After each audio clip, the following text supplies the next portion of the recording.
तो बाबू आज रहल है पंजाब वर्सेस दिल्ली के मैच। काहे को तनी कि आज के मैच जो रहल है काफी रोमांचक रहल है। और में पंजाब के बहुत बड़न साझेदारी रहल है 210 रन के टारगेट देके ऐसा लक्ष्य दे दिल दिल्ली के कि बाबू दिल्ली वाला लोग थोड़ा सा डगमगा गई ना लोग कि बाबू कैसे हमनी के पीछा कोई। लेकिन दिल्ली वाला भी कमजोर नहीं रहना है। बाबू 19 ओवर में 216 रन मारे के 7 विकेट खो के अपने टीम के जीत दिखा देना है कु। और बतौना है कु कि ऐसने नहीं हमने के दिल्ली के टीम कहल जाला। और जौन तरह परफॉर्मेंस चलल है दिल्ली के बैट्समैन के उ बाबू देखे लायक रहल है। आई एक बार चेकिंग कर जाए कि कौन तरह कौन प्लेयर केना मरले बा। सब एक एक इन्फॉर्मेशन सब निचोड़ के आपके रउआ के चरण में रख देते हैं। लेकिन उससे पहले एक काम कर दीजा, चैनलवा के सब्सक्राइब कर दीजा और लाइक दबा दीजा। ओकर बाद हम स्टार्ट करते हैं। सबसे पहले पंजाब के बैटिंग आई लो।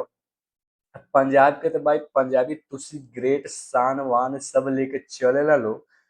ये लोग के बाबू दुइये गो लइका बने पर बस सिमरन प्रिंस आर्या टिकल बा लोग पे।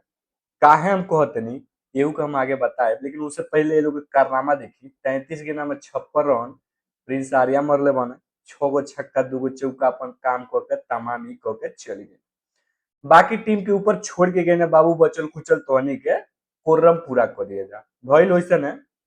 पी सिंह 15 पर 18 रन मरने 3 गो चौका। ज्यादा कुछ नहीं कोई लेकिन ठीक ठाक कोई ना। श्रेयस अय्यर बाबू सरपंच जी 36 गेंद में 59 रन 5 गो चौका 3 गो छक्का। कुपर कनोली 27 गेंद में 38 रन 3 गो चौका 2 गो छक्का। और शशांक सिंह भैया 0 बटा सन्नाटा भेली लेके चल गई ना।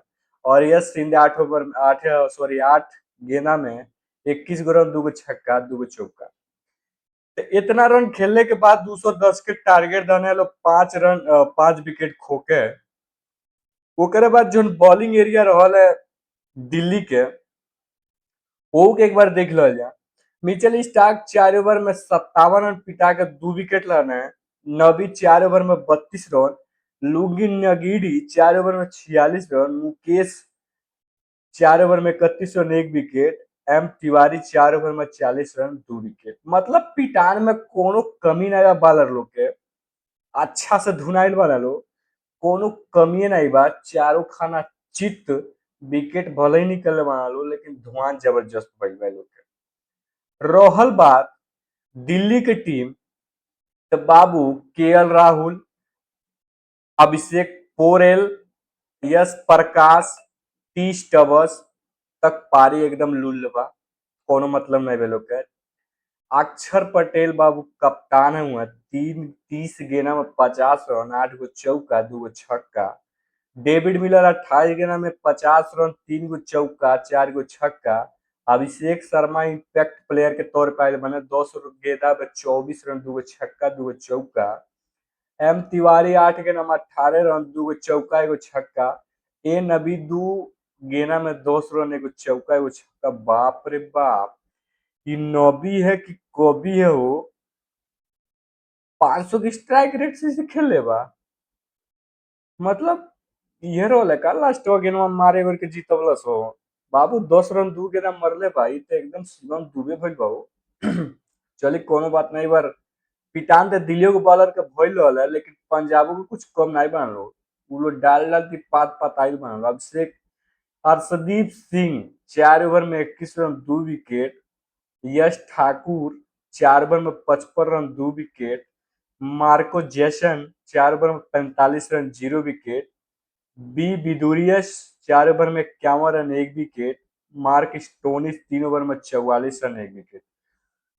बाबू लोग पिटाई नहीं बना लो ये लोग रन दहले बने लो कि जो तर स्कूल आज पंजाब के टीम कैलस हो उतर लागत नहीं रहा कि लोग जीती। लेकिन बहुत बढ़िया पंजाब की टीम हारल। काफी टाइम से फर्स्ट पे ही लोग कुर्सी छेकौले रहल लोग केहू के आवे नहीं देते रहना लोग। लेकिन जो कारनामा आज दिल्ली के टीम कैले बा देखे लायक बा लाजवाब बा बहुत बढ़िया बा। काहे कहतनी कि Delhi defend Punjab Kings by 3 wicket and still in the race for playoff. बाबू डीसी इज बैक। डीसी के फार्म अब खुलता, अब चालू होता। लइका जौन डीसी के बाने कुल के रंग अब बदलता। पहिले जौन रहल है ओके छोड़ द जा। अब सिचुएशन बहुत खराब बा। मैच हरल तो पवेलियन से गइल, उ चलता। मारो काटो वाला मैच चलत एनी समय। पॉइंट्स टेबल देखबे त बाबू घबरा जेबे जब पॉइंट्स टेबल इतना खतरनाक चलता के।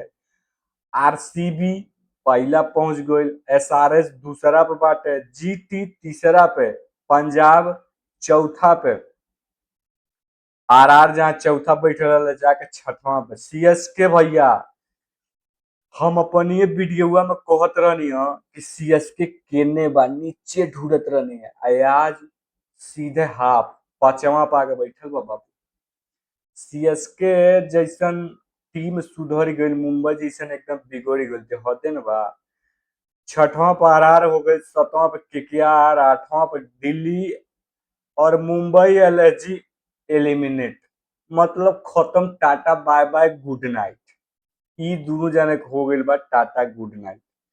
अब आज के टीम जो है दिल्ली जीतल बा, थोड़ा चांस एकर बढ़ल, लेकिन पंजाब पे खतरो मंडराता। शुक्रवार पंजाब लगातार 6 मैच जीत के बैठल बा। नाइट अबले इहो एलिमिनेट हो गेल, tata bye bye good night हो गेल। तो रउआ लोग बताए कि परफॉर्मेंस ये लोग आज कितना खराब रहल है।